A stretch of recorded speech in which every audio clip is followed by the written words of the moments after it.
Hey, Sean, how much more challenging does that Arizona defense get if J.J. Watt returns to end the game? Yeah, very challenging, Claudia. They're a great defense already.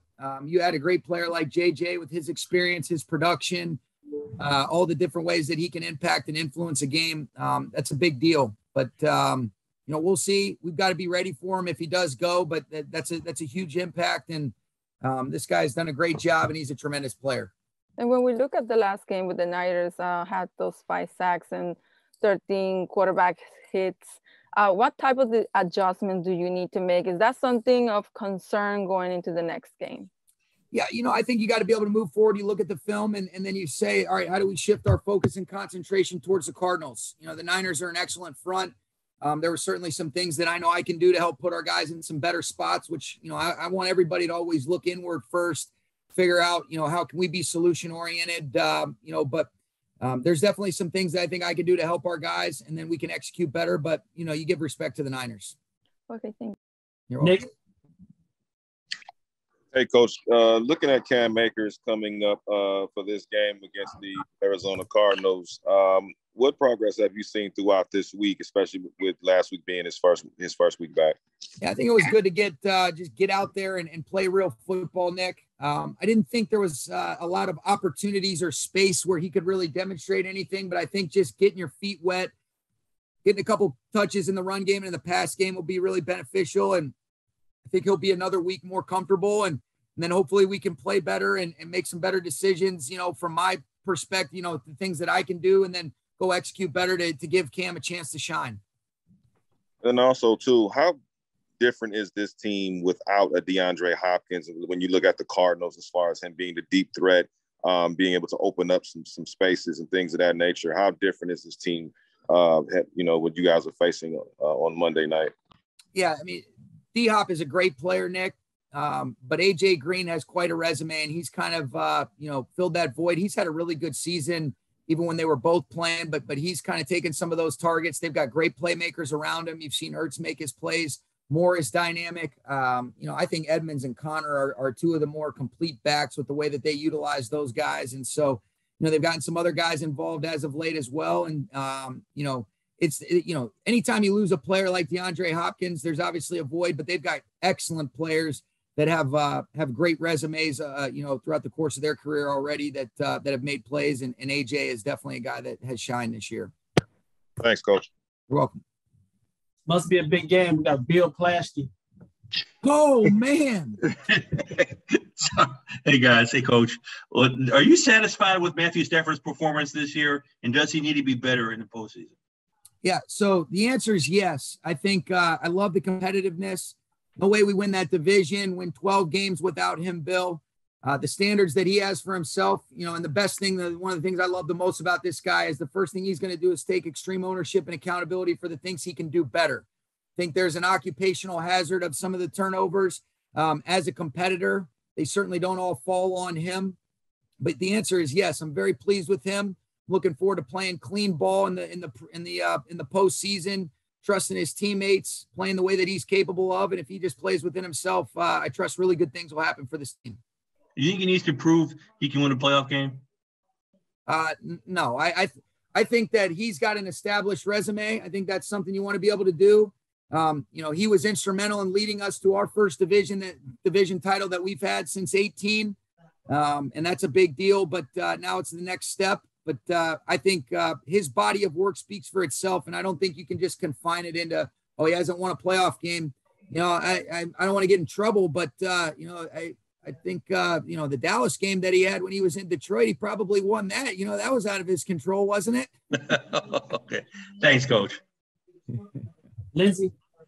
John, can you take us through a few injury updates, starting with Darius? Where did you go? Darius Williams and Taylor Rapp.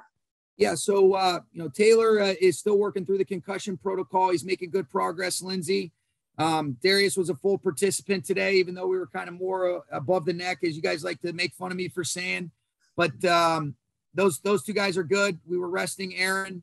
And then, Buddy Howe was out with his hamstring. And then we, Floyd got his back the other day. we were smart with him. But like I said, I don't expect that to affect his status. So everybody is feeling good, and Taylor is still working through the concussion protocol, Lindsay. So that shoulder ended up not being any deal for Darius?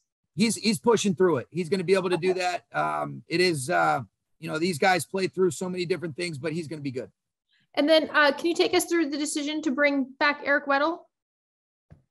It's great. Obviously with Jordan going down, had some things at that safety position. And, for a guy that takes good care of himself, so smart, so conscientious, can bring such a good positive vibe coming in here.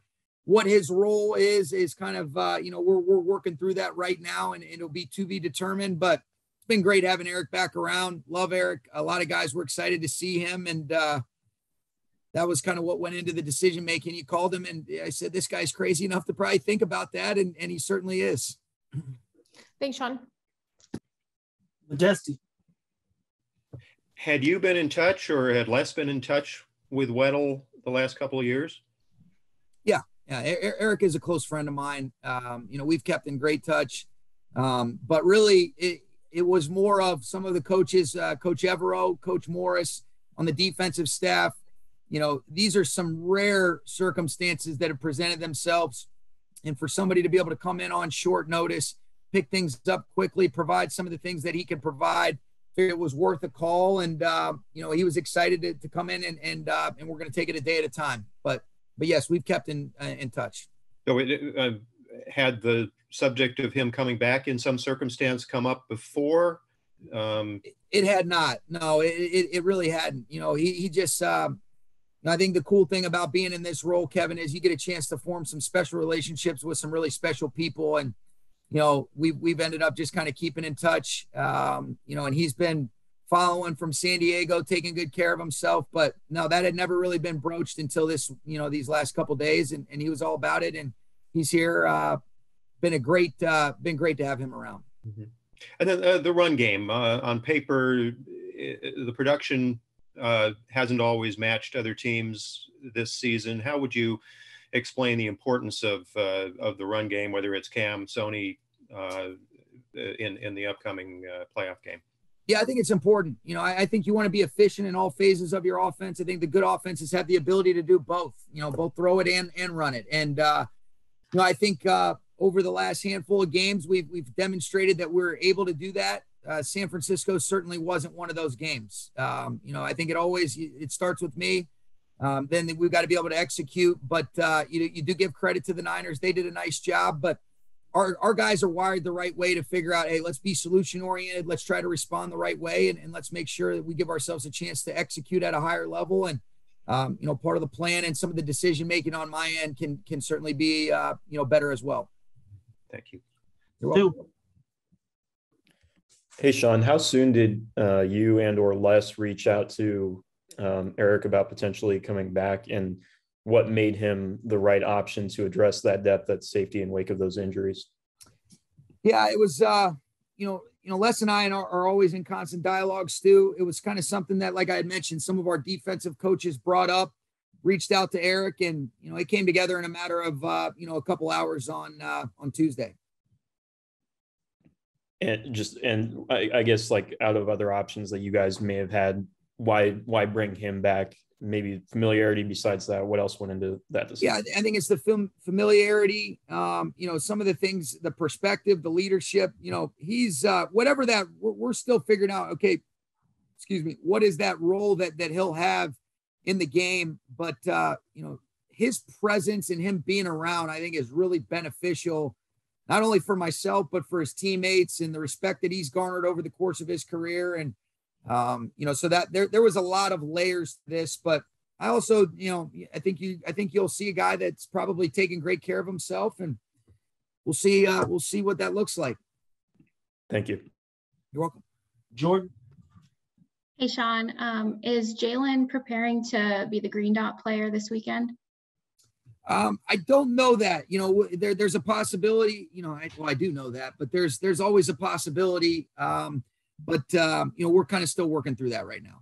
Yeah. Just in the case of whoever it is, but specifically if it's him, like, what does that preparation look like as a differentiation between what someone would normally do during the week? Yeah, most of our guys are so conscientious. It's really just getting yourself in a position to echo the call to the other 10 teammates, especially in a manner that's reflective of communicating all three levels.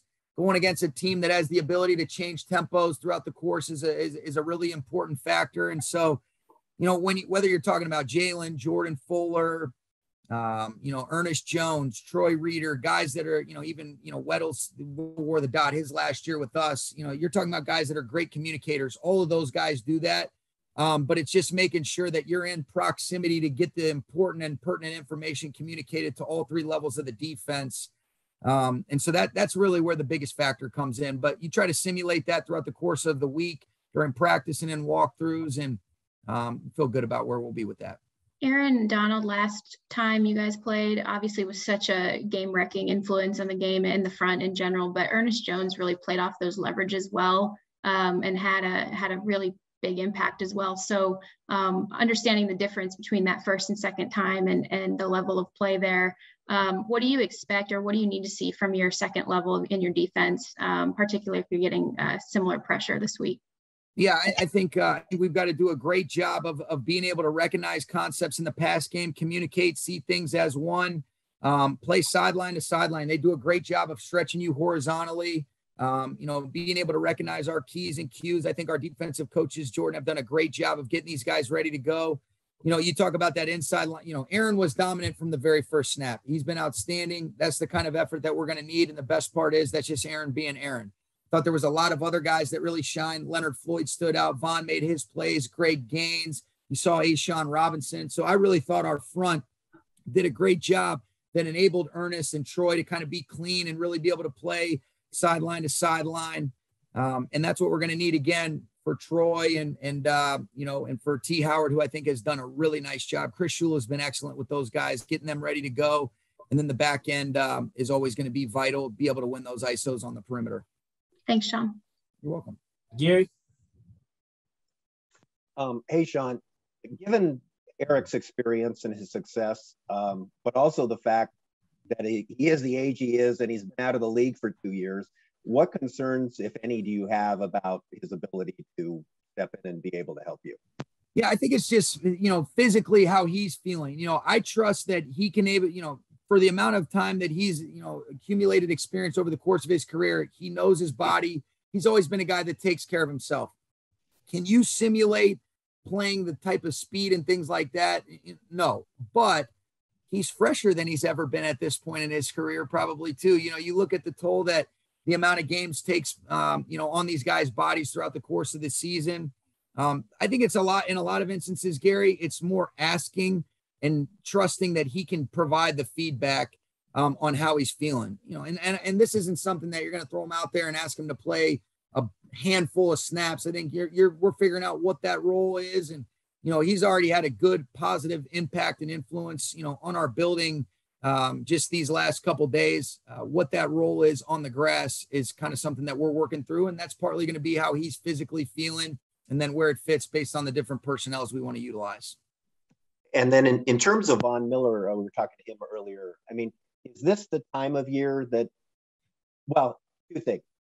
When you think back about when you heard you guys had the opportunity to get Von Miller, what was your reaction? And now that we're here in the playoffs, is this kind of the setting, the time that he's going to be most valuable? No question. I think like I mentioned, when we talked about this a while back, Gary, I was surprised that was a possibility.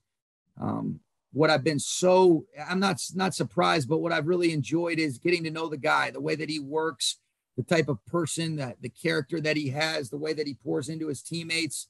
He's got great perspective from his experiences, and he's just got a really great way about himself. And yes, these are the times that we need our best players to be able to step up and shine. We're in the tournament, single elimination. And so we've got to be at our best. I think you've seen him really play really well in some of these crunch time moments over the last couple weeks. And that's what we're looking forward to seeing, Vaughn continue to do, this week against Arizona. Thank you. All right, we got three left. Kalen, Weiss, and Dennis. Very quickly. Let's go. Hey, Sean, with Eric, do you remember the first time that you asked him about wearing the green dot, the first during his first you guys, and what was his reaction to that? Yeah, he had done something like that, early in his career in San Diego. And so he is one of the smartest, most cerebral players that I've ever been around. There's always a few guys that you come across as a coach that you feel like, you got more from them than you could have ever given them. And he's one of those guys. I learned so much from him in the year that we spent together, the perspective, the experience, seeing the game through his lens. And so I think that was really seamless. And then those guys that stay on the field all the time. And in a lot of instances, in some of those sub groupings, he was playing in the, intermediate part of the field where he is like a linebacker location. So the communication is a little bit more seamless. Sometimes some of the challenges, like when Jordan's had the dot, he's playing in the deep part of the field, having to come back as a half field safety and get things communicated, especially if it's tempo. It's where you've got to really be relying on some great nonverbal and visual communication. But it was really seamless for Eric because he's kind of always taken that approach that he sees himself as a quarterback of the defense. And I think that was kind of what started that. And that's also what led to us having John Johnson have the dot the following year in the 2020 season. Got you. And like at the time, were you guys kind of ahead of the curve when it came to giving DBs the dot? Because I know you mentioned San Diego doing it with him a few times. Yeah, I'm not really sure about that. I think, just based on how you see the flow of the game going, and there's so many different personnel groupings that we've started to utilize. So the most likely candidates are the guys that are going to be on the grass every single snap if it fits, and then also if they have good communication skills. And so Eric and then John Johnson learned from Eric. And then Jordan, same thing, kind of from John Johnson. And then like we saw earlier this year, I thought Ernest Jones really did a great job, taking that over. Jalen is capable of that. There's some different challenges, even though, Jalen can do whatever you ask of him, but if you're playing an outside corner, there's some different challenges there, even though we know we move him around a lot. And so you'd always like it to be somebody that's centrally located in the defense that has great communication skills. And whether that be a linebacker or a safety, really it's more about what's the best way to do it and who's the best fit for us. Thanks, man. Appreciate it. You're welcome. Steve. Hey, Sean, I want to go back to something you said earlier when you were talking about Stafford and how you said, how comfortable you felt going into the playoffs if he played within himself. Did you mean that more mentally or physically? Because he's the gunslinger, and that's kind of him playing within himself, so to speak. Could you just kind of clarify exactly what you meant there? Yeah, I mean, I think as you kind of go in depth on it, I think both. I think that's the key to just playing quarterback at a high level is being totally present, being in the moment, making good decisions, understanding the different situations and circumstances, and then picking and choosing your spots. One of my favorite things about him, Steve, this guy's not afraid to fail. He's a great competitor. And I'll ride with people like that all day, every day. We want to be able to, be smart with those opportunities. But, I'm obviously going to be, very supportive because I genuinely believe this guy's a special player. But I think it's pretty remarkable what he's done when you think about he comes in, helps lead us to a division where three teams in the division, he leads us to a division championship where three teams go to the playoffs. He's thrown 41 touchdown passes. I was saying to him, it was, just around a little over a year ago or a little under a year ago where we're meeting in Cabo. He has no idea about some of our, players, the scheme, the way we operate, and for what he's been able to do and seamlessly acclimate himself to his teammates, to our building, and then also have the production he's had. I think it's pretty special. I almost think he gets short-sighted because he's been such a great player for so long. And it's almost like we kind of want to try to nitpick. And I'm not saying you guys are doing that, but I love what this guy's done, and I know what he's capable of. And I have total confidence and belief in him. And just to test your memory, the playoff game, was it a non-call or a DPI or an OPI? It was a bad call that I'm probably going to get fined for even mentioning. Thanks, Sean. I knew I saw you like that one. Because I knew it. I that was good. That was good. But you know what? But like in all seriousness though, right? Like here's what's crazy about this game. The narrative is that, but more than likely, if that call isn't made, then he probably has won a playoff game, and it's like, did he really play any differently as a result of that? So there's still so many things that are out of our control, which is why this game will drive you crazy if you're not careful. There you go. All right, Sean. All right, we'll wrap with you, Dennis. Hey, Coach McVay. Hey, Dennis. Hey, with the addition of Eric, how confident are you in Terrell and Nick making plays against Arizona? I'm very confident. I think, Nick and Bo Terrell have demonstrated the ability to step in and do a nice job. Some of the leadership, there's a lot of different groupings that we use with a lot of DBs. And so if we utilize and how we utilize Eric is kind of still to be determined, but Nick's done a great job making a lot of plays for us this year. And then I thought Terrell, gave us a chance to win that game the other day. We ended up bringing a 0 blitz. He ends up making a play on one of the best players in this league in the open field on 3rd down to get the stop on Kittle. And really that gave us a chance to win that game in overtime. And unfortunately we didn't get that done, but I was really pleased with what Terrell did when he came in. And he played a lot of snaps against these guys the last time as well that I think can be really good learning ops for him as we move towards Monday night. Thank you, Coach. You're welcome.